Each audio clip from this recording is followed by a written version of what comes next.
Hello children, here's another revision video on letter to editor. Let's take a look. What should come in the format? The first thing is the sender's address, which should get completed in 3 to 4 lines. After this, I have drawn an arrow, and these arrows indicate that you have to leave a line after this particular address. So sender's address, leave a line. Then you will write the date. Date should be written in expanded form. For example, today is 23rd February, so you will write 23 February 2023. After which you are going to leave a line again, and then receiver's designation and address. In receiver's designation and address, many children commit this mistake. They have this habit of writing to the editor. This is absolutely wrong. What are you going to write here in the designation? The editor with a small e. The editor with a small e. After that, you are going to fabricate the details. You can say the Times of India, and if there is another newspaper name given in the question, you can use that along with the address. Again, you're going to leave a line after this, and you're going to write the subject here. Subject should be not more than 3 to 4 words long. You are not going to write an elaborate subject. This should be a very catchy heading, and it should be short and crisp. Do not just pick up a line from the question and use it as the subject line. After this, you're going to leave a line once again and write the salutation. In salutation, you're simply going to write dear sir or madam, or sir or madam. Alright, you can also flip subject and salutation if you wish to. CBSE is not going to make any deductions when you do so. It has been permitted to flip them with each other. After this, we are going to start with the body of the letter. What comes in the body of the letter? We are going to elaborate on it. We are going to discuss it when we are going to come on the content part of this letter. Now let's move on to the next point.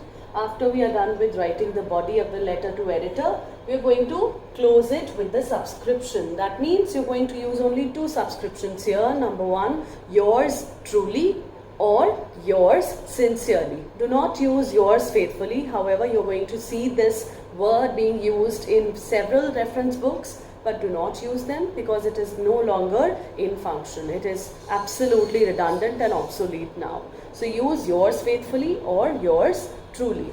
After which you're going to write your name. If there is no name given in the question, you're going to write ABC followed by your designation. And if there is no designation given in the question, you're going to write yourself as a concerned citizen. You're going to address yourself as a concerned citizen who is writing to the editor of the newspaper for addressing a certain cause. Alright, I hope the format is clear. Now we are going to move to the body of the letter. What are you going to do in the body of the letter? If you do not want to waste your time in exam, and if you simply want to start writing your answer as soon as you read the question, you should learn the introductory lines. I have written one introductory line which is standard and universally used. You can learn it and you can use it as it is.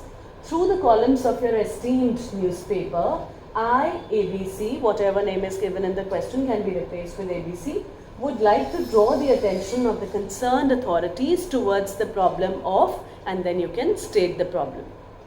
If you're going to learn this line and produce it, you will not have to mull your mind too much. You will not have to ponder too much over the fact that what should be written in the introduction or how should I begin with the letter to editor. Just start with this, or if you have a better introduction in mind, if you think you can start off with something more interesting, you can go ahead with that also.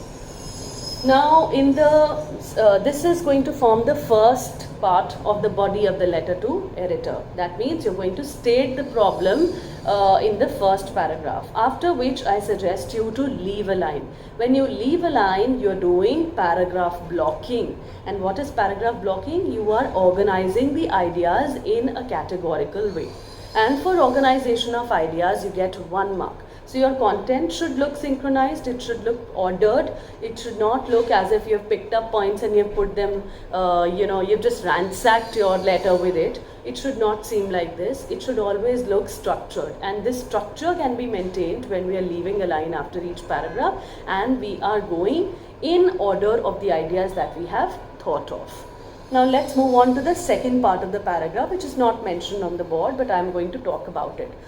In the second part of this particular letter, what you're going to do is to develop on the content. Suppose it is, the question is about open manholes on the streets and the problems or the accidents that people are suffering from because of those open manholes, and nothing is being done about it, then what are you going to write in it? You just have to remember a term which is cause and effect. You have to write cause and effect in this particular paragraph. When I say cause, that means what are the causes, that means what are the problems that are coming in the way of people because of these open manholes, and why are these open manholes present everywhere? Why is it that you get to see so many open manholes? Does it indicate something? Does it indicate some construction work? Does it indicate some lackadaisical attitude on part of the people who were allotted this work? And what is the effect of all these problems on the lives of general people? So what will you do? What are the causes of this problem? You're going to find that out. You're going to diagnose the problem. And what are the effects of this problem? That means what is it that people are facing because of this particular problem, right? I will attach a sample at the end of this video for your ready reference. You can go through it and you can read a sample, and you will get to know what am I talking about at this point of time. Now this is what you're going to do in the second paragraph of this letter, and this is supposed to be the most crucial because the examiner is going to judge your ideas and your understanding of the topic through this particular paragraph. So the more you read, the more logic you apply, the more awareness you have about the general environment around you, that is going to get reflected in the second paragraph of this letter, and that is what is going to decide what you're going to get in terms of your marks as opposed to other students. Now let's switch to the last paragraph. Again, I suggest if you learn the introductory lines and the conclusion of this letter, time will be saved and you will have better ideas in mind, flowing in your mind at that point of time to write in the second part of the second paragraph of the letter. Let's take a look. I've written two types of closing lines that you can use here. You can start off by saying, or you can end it up by saying, since every problem comes with its solution, this problem can also be combated by, so you can give a few suggestions here, right? After this you can say, with right measures we can bid adieu to this menace forever.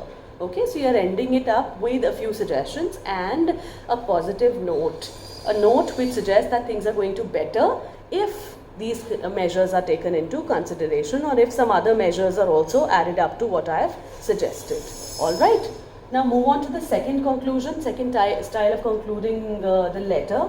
It is, I hope this letter jolts the slumbering authorities. That means I hope this letter has done its, it has served its purpose of waking you up. All those authorities who was responsible for taking care of all these problems have been woken up from their sleep.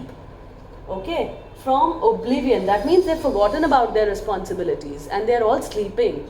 Right? So I hope this letter has served the purpose and it has woken them up to take appropriate measures to combat this problem. So I hope you like any one of this ending, whichever conclusion you feel is appropriate as per the question and as per the content that you have written before. You choose and you write it as it is. This is how we do the letter to editor. Now let's talk about the marks distribution. You get 1 mark for format. Okay, what do we write in the format? All these things that we have already talked about. So you get 1 mark for format, 2 marks for content, 1 mark for organization of ideas. Content is the body of the letter. Okay, so whatever you have written in the body of the letter, see, introduction and conclusion is already done for. You have to use your brain while you are forming or thinking of ideas and structuring them in the second paragraph of the body of the letter. So content you will definitely get 1, 1.5 or 2 for that matter, depending upon what you've written. Then you have organization of ideas for 1 marks. Organization of ideas means you are presenting the content, but how are you presenting it? How are you plating it before the examiner is what you have to, it is what is going to award you marks for organization of ideas. And the last one is accuracy. If you are writing grammatically correct sentences, if they are seamlessly entwined, if it does not feel that you have made too many punctuation or grammatical errors or spelling errors in between, you're going to be awarded full 1 mark. So you can expect to get 4 out of 5 very easily if you are going with this format, and if you are aiming for 5 out of 5, you can work on the body of the letter, you can read more and develop on the content so that you're able to get full marks in this part of the paper. Thank you so much.